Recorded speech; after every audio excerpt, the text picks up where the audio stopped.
Olá, como você está? Hoje iniciamos a 15ª aula da nossa disciplina de Genética e Evolução. Vamos continuar com o material didático fornecido pelo Instituto de Biociências da USP, do Departamento de Genética e Botânica. Aqui é o site onde você pode encontrar esse material em PDF, caso você prefira acompanhar como um roteiro de estudos para o acompanhamento das nossas atividades. Hoje vamos continuar a partir do ponto da teoria neutralista da evolução. Na aula passada nós falamos como o processo de mutação em si acontece e como ele tem sido utilizado como uma ferramenta de evolução das espécies. A teoria neutralista, para lembrar, foi proposta por Moto Kimura nos anos 60. Ele sugere que a maior parte da diversidade genética existente entre as populações é seletivamente neutra, que não influencia nem positivamente nem negativamente. Consequentemente, a maior parte da diversidade genética evolui por deriva genética, uma flutuação normal dos níveis de mutações dentro dos nossos genes que podem fazer com que haja adaptações de maneira espontânea. Então, não direcionada, não selecionada especificamente. Essa teoria dá suporte ao padrão explicado pelo relógio molecular. Daí a gente ficou de trabalhar o que é o relógio molecular, porque nós podemos, a partir da teoria neutralista, corroborar, dar força à proposta da marcação do tempo em que esses processos evolutivos acontecem. De que maneira, Hudson? Existia um pulo do gato, uma ideia, um eureka, uma inspiração que traz à tona essa possibilidade. Como assim? Ó? Para provar que uma adaptação necessitamos mostrar que aquela mudança foi fixada com taxas maiores do que correria o acaso. Bem, para mim provar que aquilo realmente é uma adaptação, que o gene está mudando de acordo com a evolução das necessidades fisiológicas ou morfológicas de uma determinada espécie, é preciso mostrar que essa taxa de mutação, de melhoramento, de evolução é maior do que ocorre as mutações ao acaso. Hudson, mas como é que eu vou saber quais são quando é que acontecem as mutações ao acaso? Vamos levar em consideração que houve uma seleção direcionada do mutante. Como assim? Houve uma modificação no ambiente, houve uma modificação no clima, houve uma modificação em um costume que faz com que haja a seleção de um determinado fenótipo mais adequado a essas novas condições. Agora, como é que eu posso calcular se isso foi adaptativamente elaborado ou se foi um processo ao acaso, uma vez que Moto sugere que existe uma taxa de mutações naturais que leva a uma deriva genética, uma evolução não direcionada. Ora, podemos levar em consideração o acaso ponderando a taxa de evolução neutra. Ruth, vamos lembrar o que é evolução neutra. Na evolução neutra você não tem ganhos e nem tem perdas. Quer dizer, essas evoluções, essa evolução é a evolução que a gente chama de evolução sinônima. Lembra? Quando a gente tem a substituição de um nucleotídeo, mas essa substituição não leva a uma modificação no aminoácido na sequência de proteínas, nós temos uma modificação neutra, uma vez que não há ganho nem há perda, porque a sequência da proteína continua a mesma, não vai influenciar na sua estrutura e, por fim, não influenciará no seu trabalho. Então, a gente tem essa taxa de incorporação natural, tá? A taxa de evolução neutra é equivalente à taxa sinônima. Tudo bem? São equivalentes. Então, agora eu tenho como dizer qual é a frequência de mutações consideradas ao acaso. São aquelas mutações semelhantes às mutações sinônimas. E como é que isso acontece? Quando a gente viu no trabalho passado, a DNA polimerase, apesar de ter mecanismo de correção, ela tem uma taxa de erro natural, que acontece espontaneamente. Essa taxa de erro pode gerar modificações sinônimas e modificações não sinônimas. A taxa de modificações sinônimas, ela tende a ser equivalente à taxa de evolução neutra, onde não há ganho nem perda dessas características. Beleza? Então agora a gente tem esse padrão, essa média. Bem, eu tenho uma taxa de incorporação de nucleotídeos novos de 1 para 1 milhão. Isso pode me servir de base para ver se existe um processo que é mais frequente do que isso, e aí ele seria adaptativo, ou ele é tão frequente ou menos frequente do que isso, e aí ele não seria adaptativo. Então, esse mecanismo de datação está bastante embasado na forma com que o nosso DNA mantém a informação guardada dentro da sua constituição. Conforme essa constituição muda ao longo do tempo, a gente tem uma taxa natural dessas mudanças. Ah, Hudson, mas eu posso ter desvios nessas taxas? Pode, se você, por algum motivo, teve um dano no DNA de uma população, provocado, por exemplo, por um acidente como o acidente de Mariana e de Brumadinho, que despejaram milhares de toneladas de lama contendo resíduos de metal ou de mineração sobre um rio, sobre uma parte da vegetação. Ali, naquela região, a taxa de incorporação do material genético vai ser diferente, porque essa população ela precisou se restabelecer. Então, isso também tem que ser levado em consideração. Mas isso é assunto para outros encontros, tudo bem? Então aqui a gente tem um negócio que parece ser complicado, mas é bastante simples. A partir dessa taxa de incorporação, que é similar, neutra, que é similar à taxa de evolução sinônima, a gente pode fazer uma razão para determinar se a mutação é neutra, ela é negativa ou ela é positiva.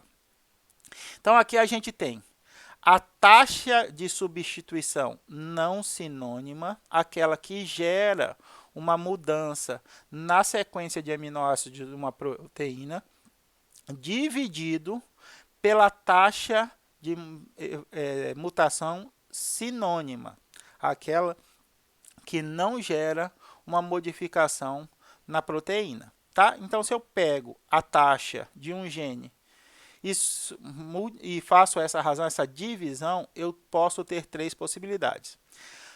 Na seleção negativa, a taxa de mutação não sinônima, de substituição não sinônima, é menor do que a taxa de substituição sinônima. Beleza? Hudson, lembra para a gente o que é substituição? Substituição é aquela mutação que foi selecionada, que passou pelas diferentes gerações. Então, mutação, para o nosso entendimento, é a mudança no material genético que pode ser permanente ou pode ser corrigida. Quando essa mutação passa para diferentes gerações, ela passa a ser chamada de substituição. Então, aqui a gente tem substituição negativa, quando a taxa de substituição não sinônima, aquela que faz com que a proteína mude, é menor do que a taxa de substituição sinônima. Então, se eu tenho um número menor sendo dividido por um número maior, eu tenho um resultado menor do que 1. Não é isso? Eu tenho 1 dividido por 2. 1 seria a taxa não sinônima, dividido por 2, que é a taxa de substituições sinônimas. O resultado é 0,5. 0,5 é um número menor do que 1. Isso significa que essa seleção é negativa. O que é isso, Hudson? Também chamada de seleção purificadora. Por quê? Nessas condições, as proteínas são eliminadas da população. Essa taxa de substituição não sinônima gerou um prejuízo ao metabolismo. Tudo bem? E quando a gente tem um prejuízo no nosso metabolismo, o que acontece? Esse indivíduo tem uma menor taxa de sobrevivência e uma menor chance de transferir esses genes para os seus descendentes. Se essa taxa de substituição é menor do que a taxa de substituição sinônima, significa que é melhor para a população, para o indivíduo, que a proteína permaneça do jeito que ela está. Tudo bem? A forma da proteína é mantida. Então, a gente tem uma possibilidade pequena de evolução. Nós vimos que durante o estudo de genética, que em organismos superiores, a taxa de evolução a mutação, tem uma maior probabilidade de prejudicar do que de ajudar, porque nosso organismo já está evoluindo há bastante tempo e a gente tem uma fisiologia bastante azeitada. A probabilidade de ser pequena não significa que não aconteça, tá? Um exemplo disso é a Mega Sena. Tem muita gente que acha que a Mega Sena é tudo uma jogada, que aquilo ali é tudo ganho, mas não vamos levar em consideração isso. Vamos imaginar em um cenário que seja um jogo idôneo, correto. Então, a sua probabilidade de ganhar na Mega Sena é menor do que você ser atingido por um raio. Mas todos os meses, ou a maioria dos meses, existem pessoas ganhando na Mega Sena. A probabilidade é pequena, mas ela existe. Beleza? Então, se a probabilidade de uma substituição não sinônima é menor do que a taxa de substituição sinônima, significa que aquele gene não está sendo bem recebido pela população. Na maioria das vezes, isso é devido porque ele traz alguma desvantagem. E o que isso está acontecendo? A população, eu não gosto muito da seleção purificadora, tá? Porque purificadora tem um termo bastante ambíguo hoje em dia, mas a seleção está expurgando, ela está negando a nova proteína que tenta se estabelecer. Então, a forma da proteína nativa, a proteína selvagem, a que já vem de nossos ancestrais, ela é mantida. Aqui nós temos uma evolução neutra, onde a taxa de substituição não sinônima é igual à taxa de substituição sinônima. Aqui há mudança na proteína, mas aqui a mudança da proteína nem trouxe ganhos, nem trouxe perdas. Então, a taxa das duas é igual. Então, toda vez que eu divido um número por ele mesmo, qual é o resultado que eu tenho? O meu resultado é 1.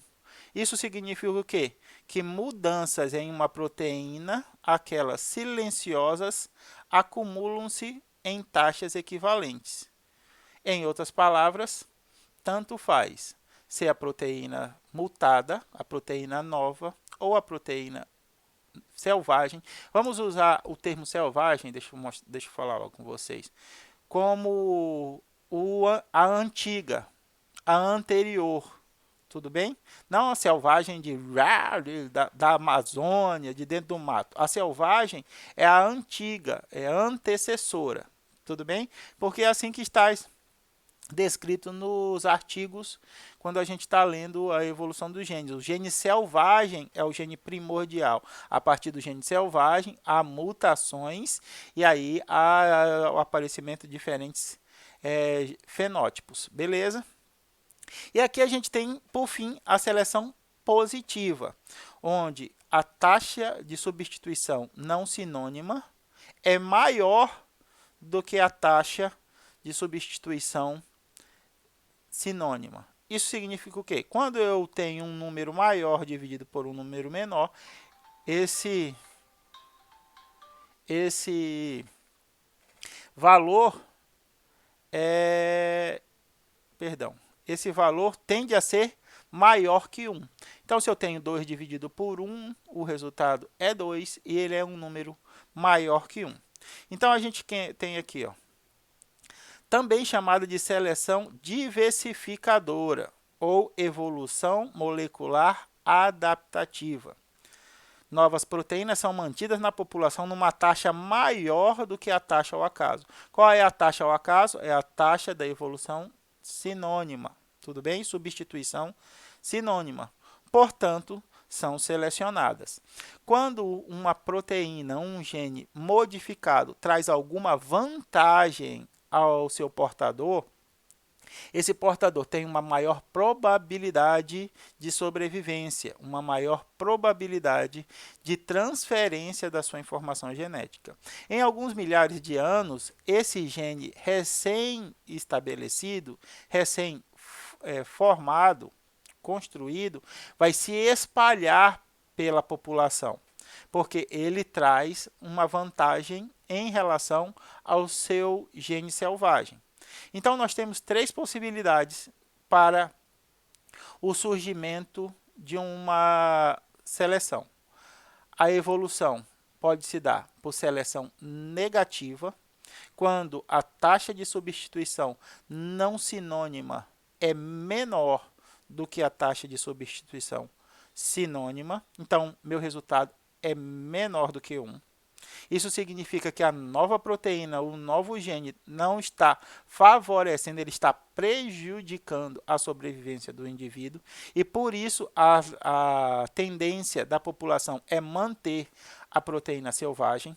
Nós temos a evolução neutra, onde a proteína que surge não traz nem vantagens e nem desvantagens. Então, a taxa de substituição não sinônima é igual à taxa de substituição sinônima, porque as duas proteínas têm a mesma capacidade de trabalho, não trazendo nem vantagens e nem desvantagens. Agora, a seleção é dita positiva ou a evolução molecular é adaptativa quando a taxa de substituição não sinônima, quando há modificação na proteína, é maior do que a taxa de substituição sinônima. Isso significa que aquele gene está se estabelecendo, ele está trazendo alguma vantagem para o seu portador.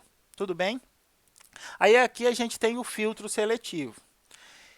A enzima modificada, não vou dizer enzima com erro, tá? Porque aqui a gente pode, a DNA polimerase comete um erro durante o processo de replicação provocando as mutações. Mas a mutação em si é uma modificação. O resultado dela é que vai determinar se essa modificação é boa ou é ruim. Então aqui, ó, as nossas proteínas selvagens são as azuis, tá? As bolinhas azuis. De acordo com a mutação no gene, houve o aparecimento das bolinhas amarelas, um novo fenótipo para essa proteína, para essa enzima. O que acarretou? Acarretou que essa nova configuração, essa nova função das proteínas gerou uma dificuldade de sobrevivência, uma perda ao seu portador. Isso faz com que haja o quê?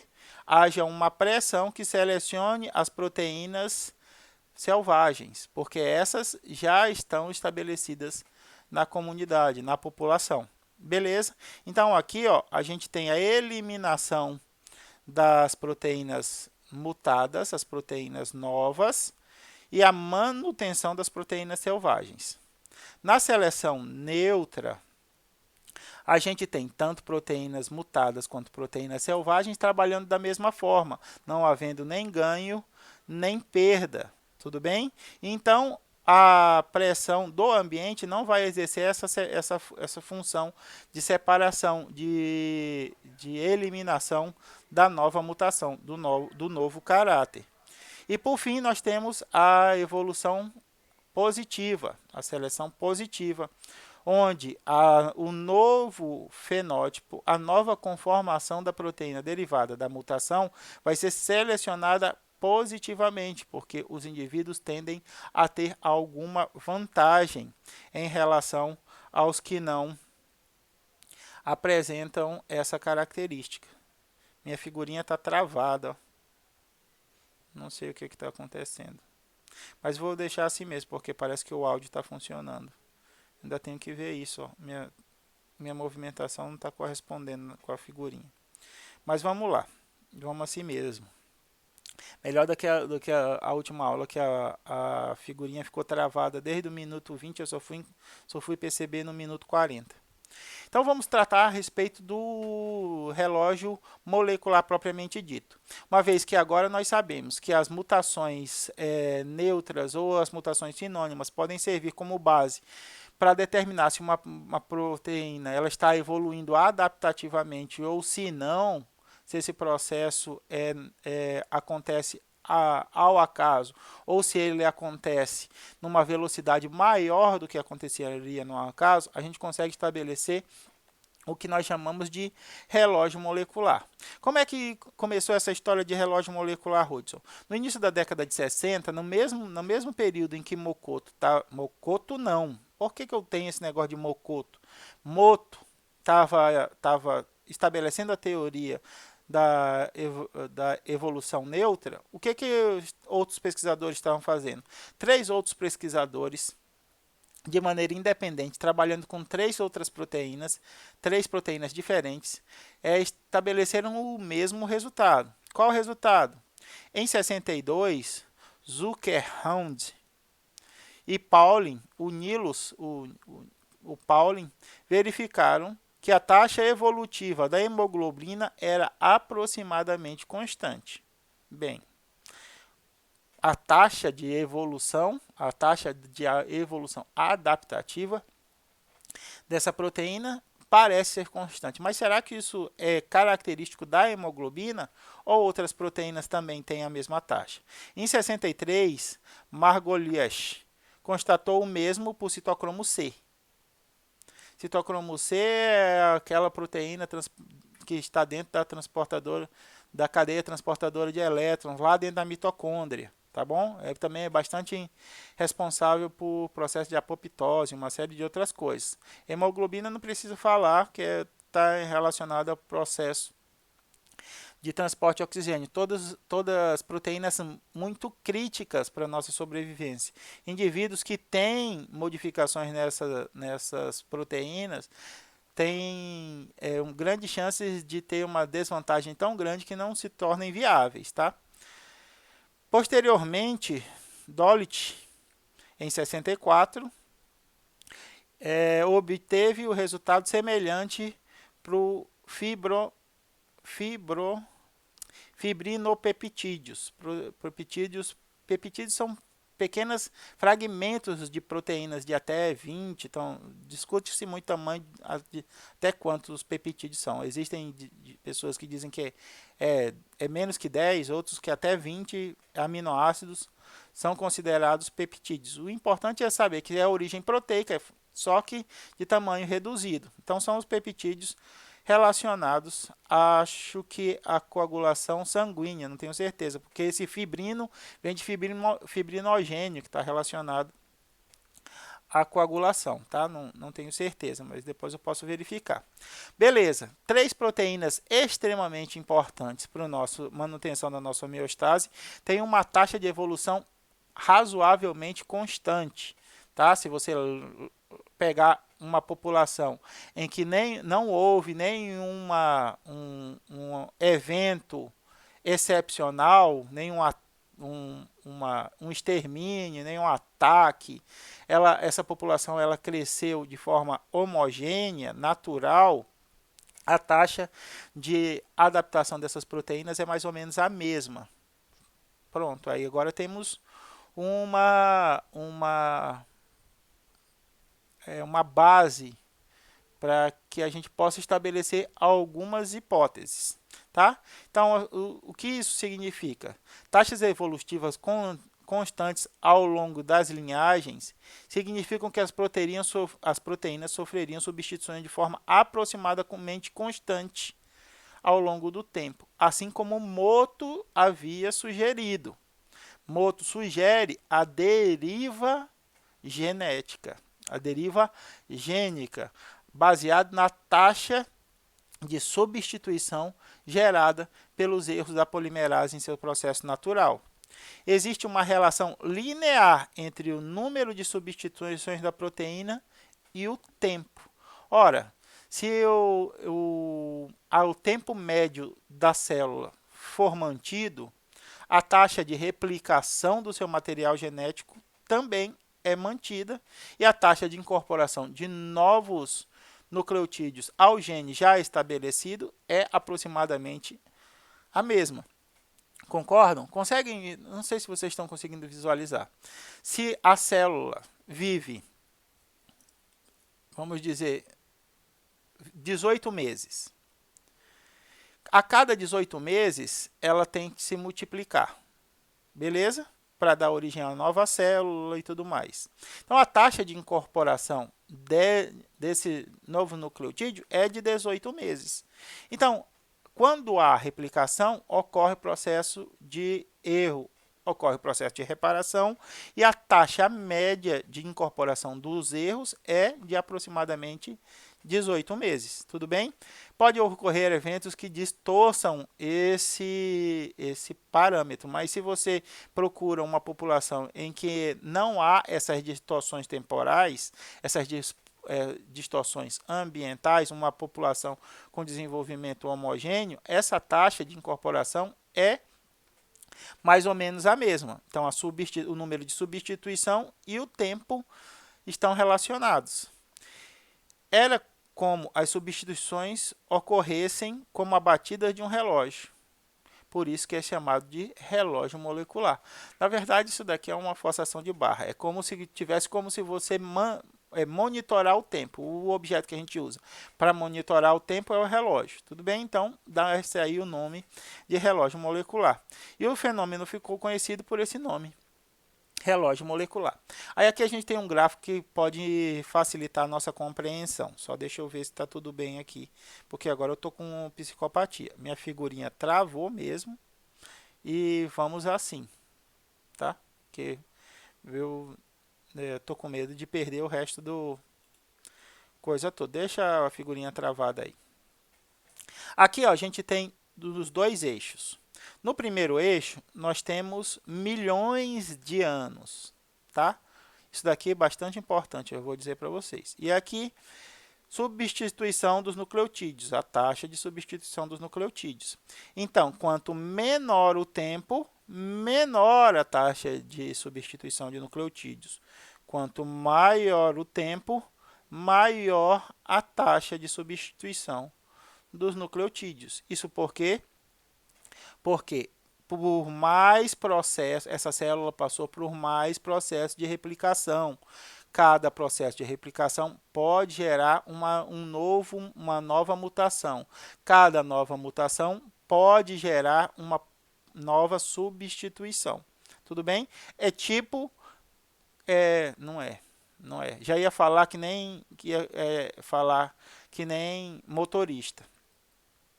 Se você tem pouco tempo de habilitação, você tem poucas chances de sofrer um acidente. Na verdade, não é assim, né? Mas deixa eu tentar achar outro exemplo. Exercício físico. Tudo bem? Exercício físico. Quanto maior o tempo de exercício físico que você promove, maior a perda calórica que você tem.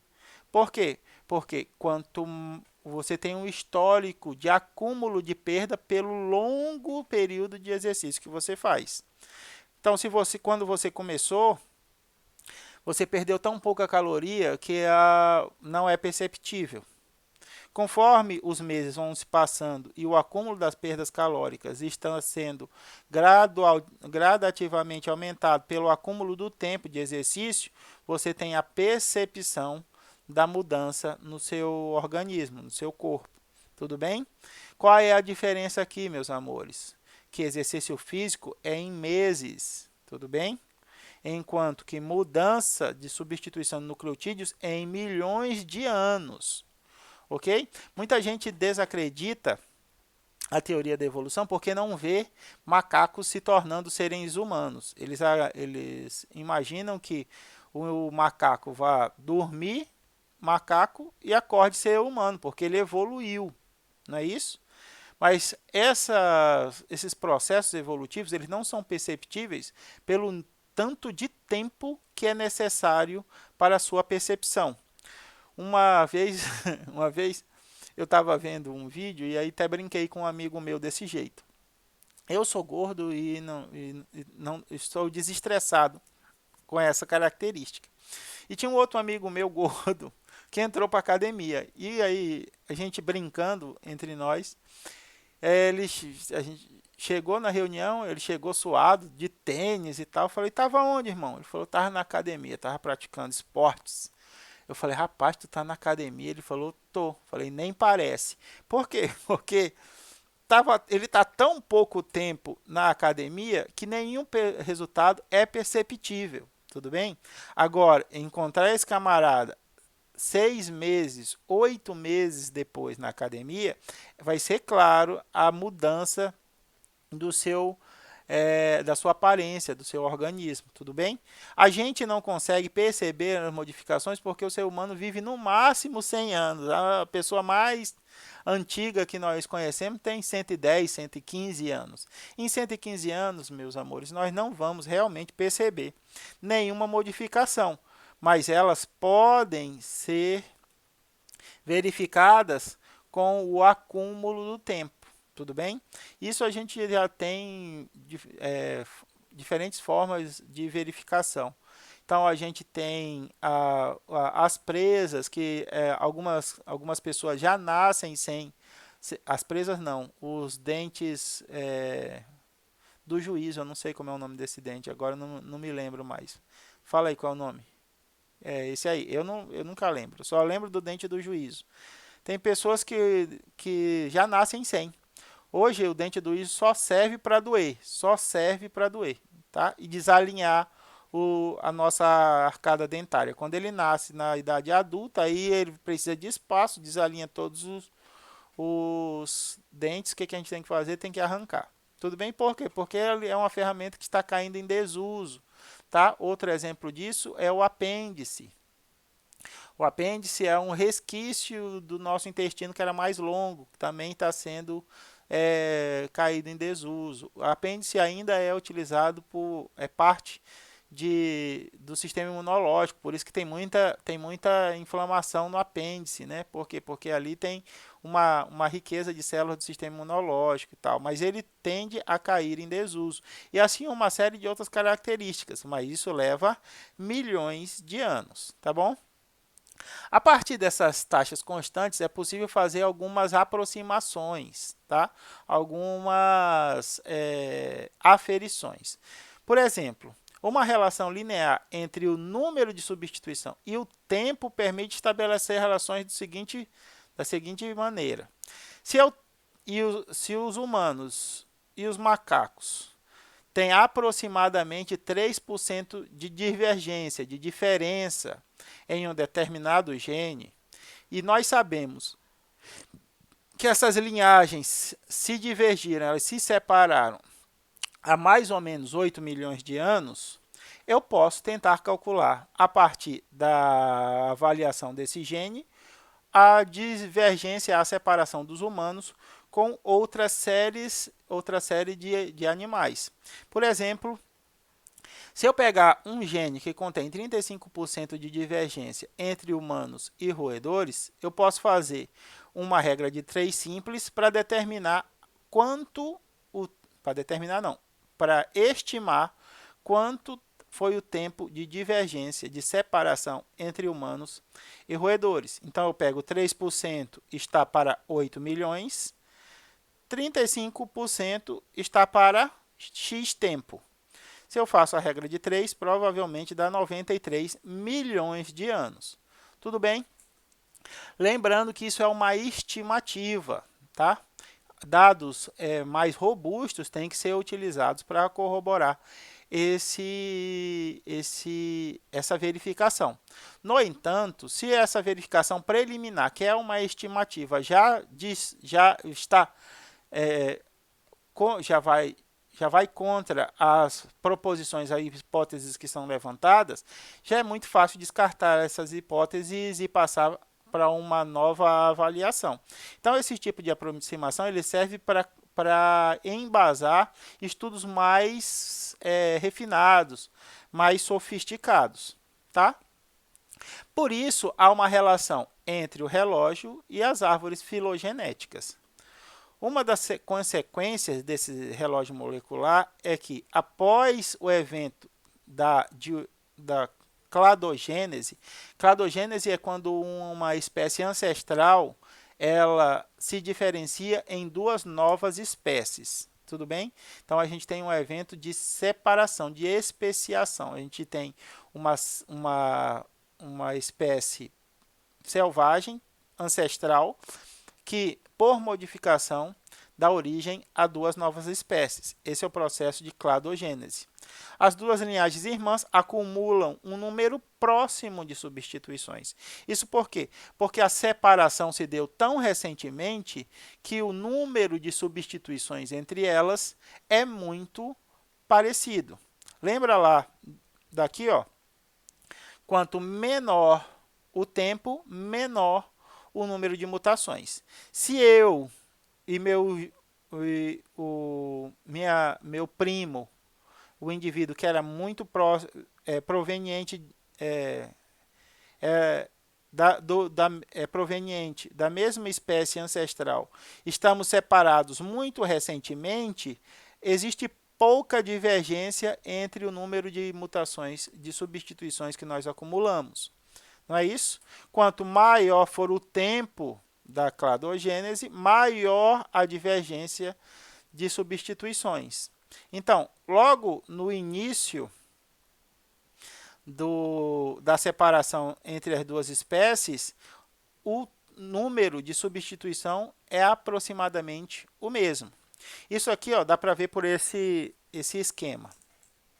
Nós temos aqui o evento da cladogênese. Uma espécie ancestral vinha vivendo a sua vida até que em um momento a especiação, a separação dessa espécie em duas outras, uma espécie 1 e a espécie 2, em um determinado tempo. Tudo bem? Isso aqui, ó, esse esquema todo, pode se dar por uma fórmula matemática. Esse esquema todo pode se dar por uma fórmula matemática, que diz que a quantidade de substituições na espécie 1 é igual à quantidade de substituições na espécie 2, é igual à taxa de substituição vezes o tempo. Então, quanto maior for a taxa de substituição e o tempo, maior é a quantidade de substituições dentro das duas espécies. Isso, logo, claro, no início da separação entre as espécies. Conforme as espécies elas vão encaminhando a sua história evolutiva, uma pode sofrer uma taxa maior de substituição do que a outra, dependendo do seu ambiente, da forma com que ela veio a se desenvolver, conforme a sua história natural. Tudo bem? E aí a gente tem divergências maiores. Isso pode ser provado matematicamente. Aqui nós temos esse esquema mostrando que espécies próximas têm taxas de substituição iguais, enquanto que espécies mais distantes têm taxas de substituições mais diferentes. Nós temos aqui a cladogênese, a separação do ancestral em comum, nosso ancestral em comum, em Pan e Homo. O Pan são os macacos do Velho Mundo, são os macacos encontrados na África. E o Homo sapiens somos nós. Essa separação aqui, ó, já aconteceu há uma quantidade relativamente grande de anos, mais de 20 milhões. Então, essa nossa relação aqui de substituição já é diferente. Mas entre espécies dentro da Pan, do gênero, a gente tem uma taxa de substituição muito parecida. Ah, Rudes, isso é só pode ser só uma coincidência. Não, se a gente avaliar outras espécies, como o pongo, o pio e o macaca, a gente vai ver que espécies irmãs têm taxas de substituição iguais, o que reforça essa fórmula aqui, que taxas iguais de substituição está devido à taxa de mutação vezes o tempo. Tudo bem? Então, quando a gente avalia separações ou especiações distantes, aí a gente tem diferentes níveis de substituições, mas entre espécies próximas, essas taxas de substituições são iguais, tá? Agora, Hudson, isso tudo me parece muito empírico, parece tudo muito chute. Como é que eu faço para demonstrar que isso realmente é um dado científico, que é um fenômeno que eu posso comprovar através de processos de calibração? A gente chama aí esses processos de calibração de nossos controles, tudo bem? Quando a gente está fazendo um experimento ou está fazendo uma proposição, a gente sempre tem nossos controles. Esses controles vão orientar a interpretação das informações que nós estamos gerando. Tudo bem? Como assim, Hudson? Ora, meus amigos, eu tenho registros verificáveis da separação entre as espécies, da cladogênese. Por exemplo, a separação dos macacos do Velho Mundo, Cercopithecodea, e os hominídea aconteceu há aproximadamente 23 milhões de anos. Beleza?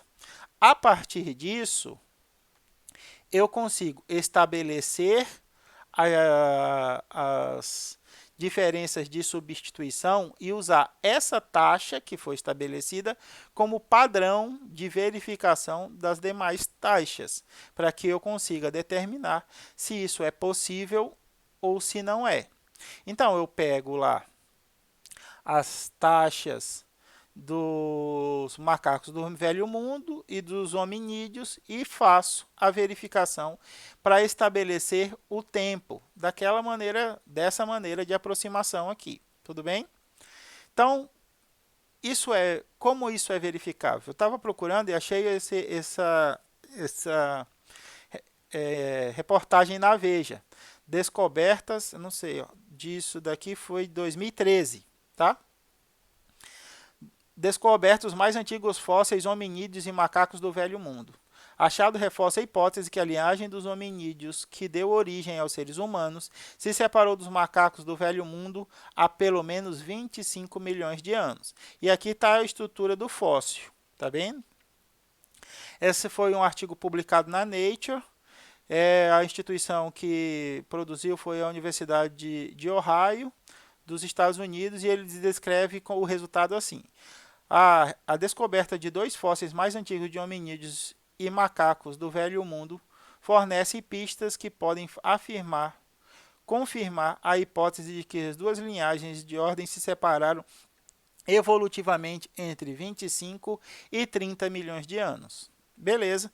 Isso daqui é um fato observável. Esse fato observável vai me servir de calibração, de controle para as minhas verificações. Então, se eu tenho essa aproximação dentro do tempo que eu estabeleci a partir da observação dos fósseis, eu posso determinar que o meu planejamento, o meu resultado da separação das espécies está mais ou menos certo, está correto ou está errado, precisa de adequações ou está de modo satisfatório.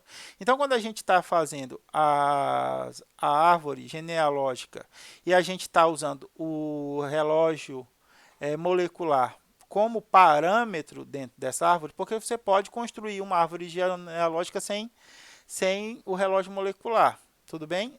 Hoje em dia não é mais feito assim, mas já pode ser feito assim, antes do advento do relógio molecular, apenas pela identificação de fósseis e as suas semelhanças morfológicas. Agora, a gente tem uma nova uma nova ferramenta de avaliação para o mesmo objetivo, para alcançar o mesmo resultado. Então, eu faço a avaliação morfológica e faço a avaliação do relógio molecular para corroborar com que os meus resultados, a minha proposição de árvore filogenética ou árvore evolutiva está bem construída ou se ela precisa de adaptações. Tudo bem? Agora aqui tem um outro dado que a gente tem que levar em consideração para o entendimento. Então, aqui a gente tem a espécie Y, que é a espécie ancestral, o processo de cladogênese, que é a separação da espécie Y em espécie X, espécie A e espécie B, e a gente tem esse processo de mutações em milhões de anos. Então, a divergência da linhagem A e B ocorreu há no mínimo Y milhões de anos, porque aqui eu tenho a divergência entre a taxa de substituição dessas linhagens em relação à linhagem ancestral. Então, eu posso, a partir do relógio molecular, estabelecer predições, estabelecer aproximações de separação de clastogênese de espécies sem que haja perfeitamente um registro fóssil para aquelas espécies, baseados apenas e especificamente na taxa de mutação dessas espécies entre elas, tudo bem? Então, aqui, uma coisa interessante a se avaliar é a correção de uma característica bastante interessante. A divergência genética e a divergência morfológica, elas não andam juntas, tudo bem?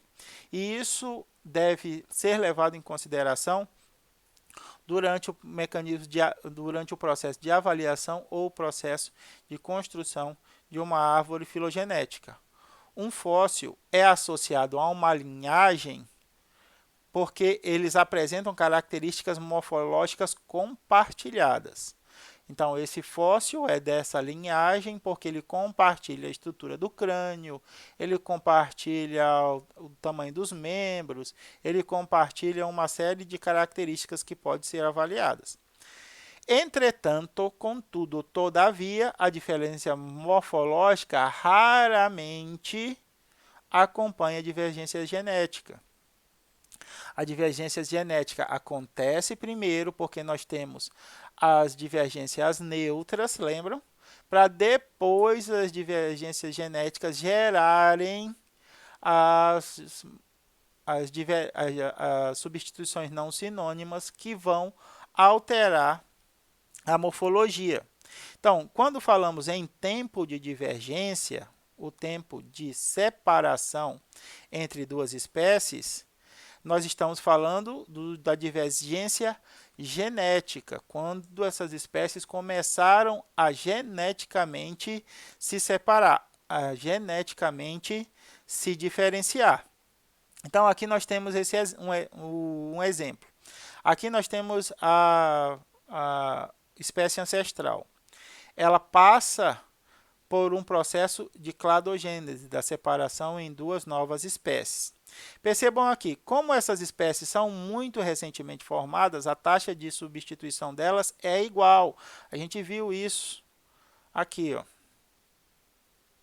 Como a taxa de substituição delas é igual, elas morfologicamente são muito parecidas. Tudo bem? Só que aqui nós já temos o início da separação na divergência genética. Beleza? Essa separação não gerou ainda uma diferenciação morfológica.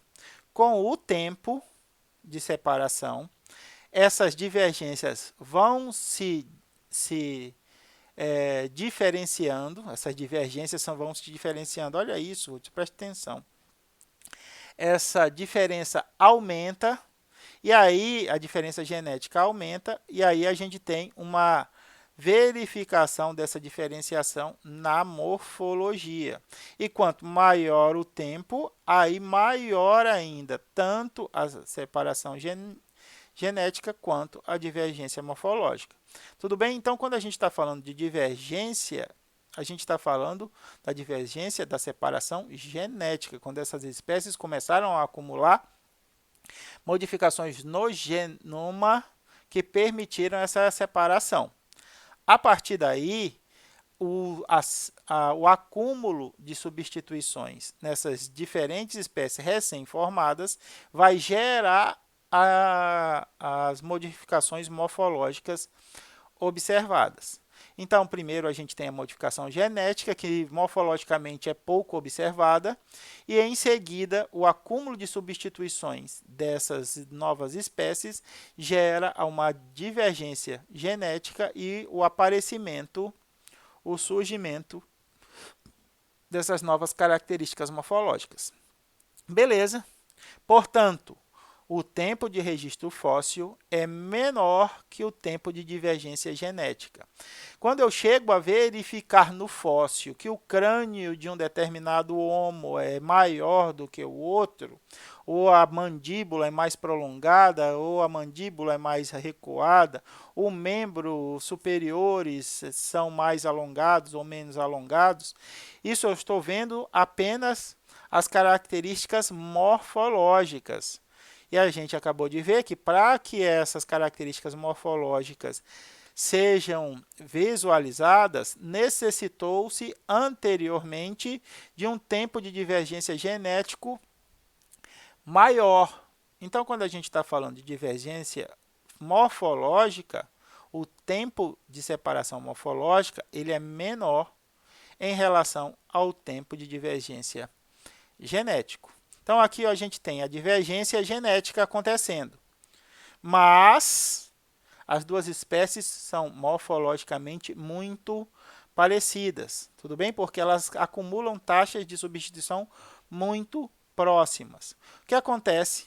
Cada um dos indivíduos, cada uma das espécies, vai acumulando sua própria taxa de substituição, gerando modificações no material genético que leva à verificação da característica morfológica. Então, aqui, em tempo, em milhões de anos, eu tenho uma estimativa de que a divergência genética está entre 6 e 7 milhões de anos, enquanto que a diferença morfológica está entre 2,3 de 3 a 2 milhões de anos, porque eles deveriam ter usado dois tracinhos aqui duas vezes, entre 3 e 2 milhões de anos. Beleza? Assim a gente consegue imaginar como é possível que espécies ancestrais, apenas com registros fósseis, possam ter se originado ou dado origem a outras espécies que também foram encontradas através da arqueologia. Beleza, meus queridos? Aqui a gente tem o último slide. A parte que eu mais gostei foi aqui, ó, do Paleozoico, as diferentes eras do Paleozoico. Aí temos o Mesozoico, os diferentes indivíduos dentro do Mesozoico, e a gente tem, por fim, o aparecimento do Cenozoico, aqui no Cenozoico e aparecimento dos indivíduos mais recentes da nossa história evolutiva. Beleza? Escuta, deixa eu falar com vocês para finalizar a aula. Pena que vocês não vão poder estar me olhando porque minha figurinha está parada. Eu tinha planejado logo no início das nossas atividades fazer 9 atividades avaliativas durante o desenvolvimento da nossa disciplina. No meio da disciplina de genética, eu pensei, acho que 9 vai ser pouco. Vou ter que aumentar. Pelo menos mais uma ou duas. Mas levando em consideração o nível de cansaço e de estresse que todos nós estamos sujeitos, estamos submetidos, eu vou manter a minha primeira avaliação, minha primeira proposição de apenas 9 avaliações, atividades avaliativas. Isso significa o quê? Significa que a evolução, que vai até o meio de dezembro, terá apenas 2 atividades.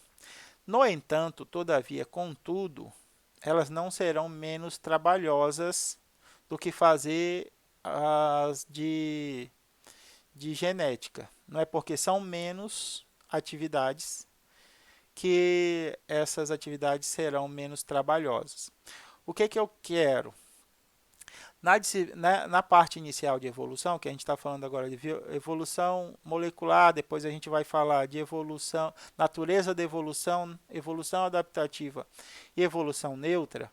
Meu planejamento é a gente terminar esse conteúdo até final de novembro. E o que eu quero? Eu quero que a gente construa um mapa conceitual com todos esses conteúdos abordados.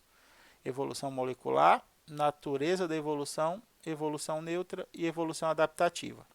A gente vai construir, eu ainda vou descrever para vocês, mas a estrutura do mapa conceitual básico vocês podem encontrar em qualquer site ou de ferramentas pedagógicas, essas coisas. A estrutura básica é sempre a mesma, tudo bem? Então, vocês tem essa única atividade para o mês de novembro e no mês de dezembro a gente vai fazer outra atividade para avaliar os conteúdos da evolução dos grandes grupos e a evolução dos hominídeos. Beleza? Então, para novembro, a gente tem apenas uma atividade para que dê tempo de vocês respirarem, relaxarem um pouco, para eu conseguir relaxar um pouco, me restabelecer tanto de tarefas que a gente acumulou durante esse período. Mas lembrem, meus queridos, é muito trabalho, tudo bem? É possível fazer em uma semana? É possível fazer em uma semana, desde que você dedique a sua semana a isso. E ninguém de nós tem essa possibilidade, todos nós temos outros compromissos. Isso significa que você pode, durante todas essas semanas do mês de novembro, essas semanas restantes, a gente está dia 6, você pode ir construindo esse mapa conceitual gradativamente conforme nós vamos avançando na matéria. Tudo bem? Para que o trabalho não fique pesado para vocês. Beleza? Mas, novamente, vocês decidem a forma de construção do trabalho. No entanto, eu quero lembrar-lhes que não é porque existe muito tempo que esse trabalho deve ser feito de maneira menos menos responsável do que foi feito os outros trabalhos até essa disciplina, dentro dessa disciplina. Eu estou à disposição para qualquer esclarecimento que vocês precisarem. Não deixe de me contactar. Nosso grupo no WhatsApp morreu. A gente não conversa mais. Vocês não conversam entre si. Eu não converso com vocês. E a gente não conversa entre nós. É uma coisa que eu pretendo mudar. Eu sou responsável por isso, porque eu deixei o grupo morrer. Era eu para estar instigando discussões, para troca de ideias dentro do grupo, mas eu também me embananei com um tanto de responsabilidades acumuladas nesse período, e aí acabei deixando a atividade não ficar da forma que eu planejei. Mas eu quero restabelecer o nosso contato, e como a gente não vai ter atividade, nossos contatos às segundas-feiras vai ser apenas sobre a discussão dos conteúdos dentro de sala de aula, dentro de sala virtual, perdão. E aí, segunda-feira, nós nos encontramos para discutir os conteúdos desse vídeo, retirar dúvida, discutir como é que a gente vai produzir o mapa conceitual, quais são o que é mais adequado, o que é menos adequado, as propostas que vocês podem trazer para a gente discutir tudo isso juntos. Beleza? No mais, torço para que todos estejam bem, todos os seus familiares e amigos também estejam bem. Se cuidem e até segunda-feira. Um abraço.